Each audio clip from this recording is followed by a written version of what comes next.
నేను ఎప్పటినుంచో ఈ ప్రోడక్ట్స్ తీసుకుందాం అనుకుంటున్నా కానీ కుదరలేదు.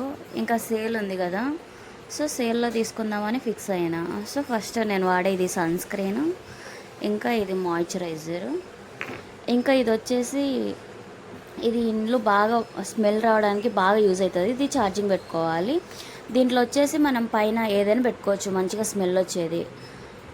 దీనికి పచ్చకర్పూరం అనేది ఒకటి ఉంటుంది. ఇది నేను అమెజాన్లో తీసుకున్నాను. జస్ట్ దీంట్లో ఉన్న ఏదో ఒకటి తీసుకొని దీనిపైన పెట్టి ఛార్జింగ్ పెట్టుకోవాలి. దీన్ని స్మెల్ అయితే బాగా వస్తుంది, ఇంకా దోమలు కూడా ఎక్కువ ఉండవు ఇది వాడడం వలన. ఇంకా ఇది వచ్చేసి cute bag, hand bag. Just phone ఇంకా మనీ ఏవైనా కార్డ్స్ ఉంటే అవి మాత్రమే పడతాయి. ఎందుకు నాకు చాలా బాగా నచ్చి కొనుక్కున్నా దీన్ని. ఇన్ కేస్ మీకు లింక్స్ కావాలంటే అడగండి. Okay, thank you, bye.